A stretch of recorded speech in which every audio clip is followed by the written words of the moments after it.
Hi all, Andy here and welcome back to the channel for the second part in the Why Have I Sold the V6 video. Well, the reason why I've sold the car is under this tarpaulin right here. Hopefully there's no clues being given away just yet. But as you know, the 3.2 V6, the blue one, the Mauritius Blue car that I had, has been sold to make space and make way for this new Mk1 channel car. Now, I want to thank all of you that have put your suggestions in the video. It has given me some great entertainment over the last week or so, trying to work out what your comments are and what you think I'm going to go for next. And they've stretched from as far as a Mark II, which, as you know, definitely a Mark 1 guy, I did say it was a Mark 1, to a Quattro Sport. There's been a lot of other suggestions also, and also a couple of people have identified it spot on. That also surprised me. I must be very predictable. Anyway, enough of the fanfare. Let's reveal this car under the tarpaulin and show you exactly the reason why I sold that 3.2 V6 in Mauritius Blue. Are you ready?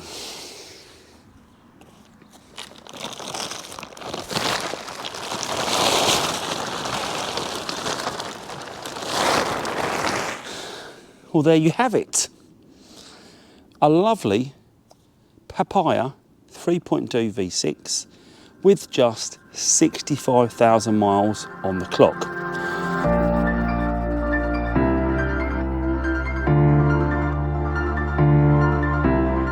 So before we get into the details, I would like to introduce you to my new channel car, this fabulous papaya Audi TT Mk1 V6. And to start off, let's take a walk around this magnificent car to look at some of the perfect features that I feel epitomise the Audi TT Mk1 V6 styling.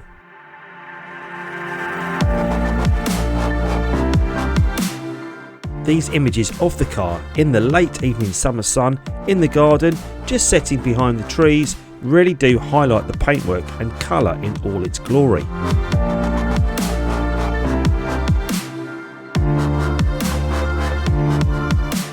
I don't know this for a fact, but apparently the papaya V6 in the Mark 1 was only available in right-hand drive on about 40 cars.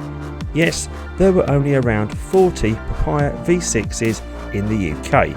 Now, a few more have appeared since on import, but these traditional cars on UK plates, well, there's only around 40, or there were.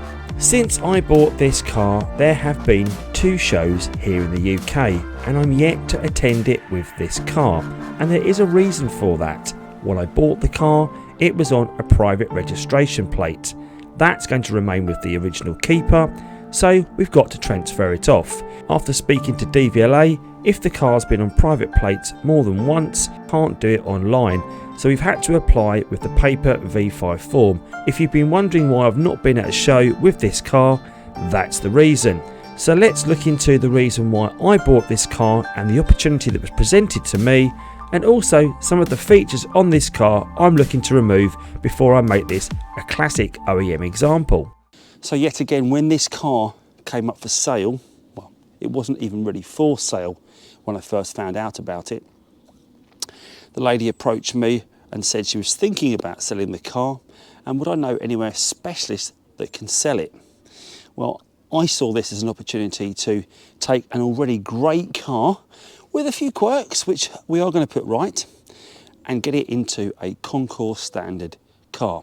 Now, it's my personal opinion, an already rare car in a very rare colour is going to be one of those cars that are sought after in the future. Now, it is a DSG gearbox, so it's the automatic, which I prefer to drive, if I'm perfectly honest. But it is low miles. The paintwork's in great condition. When I first saw the car and I saw what was on offer, I really had no choice. I had to take this opportunity to make sure an already great car was going to go to a collector, such as myself, and give it a permanent future. But as I've mentioned, there were a few quirks and there were a few unknowns. So it was a bit of a gamble when I took this car on, because at the time, first I didn't have an OBD2 reader with me, so I couldn't check the chains and I couldn't check any of the error codes in the car. And there were also a couple of concerns for me over some non-OEM mods that have been made to the car. And that mainly focuses around the interior, where it's got some aftermarket cup holders that look like they've been 3D printed. They are definitely going to go. It's also been fitted with a double DIN head unit for a Apple CarPlay type screen. Again, that's not OEM, that's not standard. So believe it or not, I'm going to remove that. I'm going to put that back to a standard cassette radio with a TT flap, because the TT flap is missing from the inside of this car. It also has the Alcantara seats on the inside, which I was a little concerned about because I didn't think they would be as hard wearing, but the interior in this car is spot on. A couple of things it's lacking on the interior is the original car mats. There's a set of aftermarket car mats, but luckily enough, I already have a set of original car mats in very good condition from the old car that I'm going to put into this.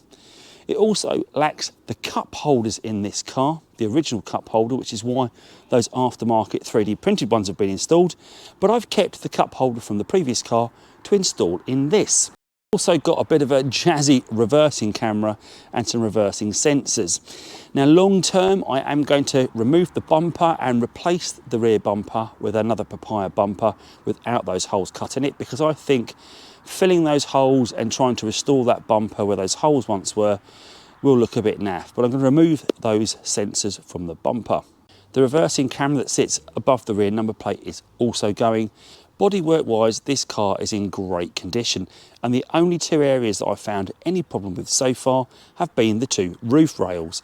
Well, that's great because we can remove those and I can take them off and have them painted and get them looking as good as new. The other feature that we need to get addressed is the passenger side wing mirror that's got some clear coat peel. So again, we'll remove that mirror and get that clear coated up once more. Other than that, the bumpers and the paintwork and the doors seem to be dent free. The sills look both great. There's no rust or bubbling on the sills, so that's always a plus point. So I think I've got a really good car. However, the wheels I think do not suit a 3.2 on the 9-spoke Ronals, so I've kept my 7-spoke Ronals to go on this car, which if you've watched the previous video, that might have given the game away.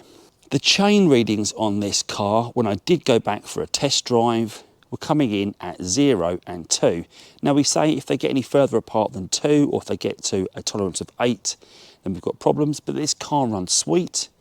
It's very silent, so I think the car is in a good place. Looking through the vast array of service history it's had a pretty penny spent on this car over the last 20 years of its life, particularly back at around 10 years old, where one particular owner in the space of 6 months had spent over £6,000 on various jobs. Glad that wasn't me. So what do you think of my new 3.2 V6 in papaya? Do you like it? Do you hate it? I know it's a bit of a Marmite colour, but me personally, I think it's a great car. It's a great colour, and it's going to be a fantastic collector's item in the future. I'm only intending to bring this to shows and various meets. I'm not looking to make this an everyday driver, so it won't be out that often. So if you see me at a show in this car, please do come and say hi and have a good look around the car. So if you've enjoyed this video, then please do give it a thumbs up, and also think about subscribing to my channel, where you'll find a whole host of content on the various Audi TT Mk1s I've owned, including the new Papaya 3.2 V6. As always, thanks for watching, see you soon. Take care. I'll leave you to look at the car.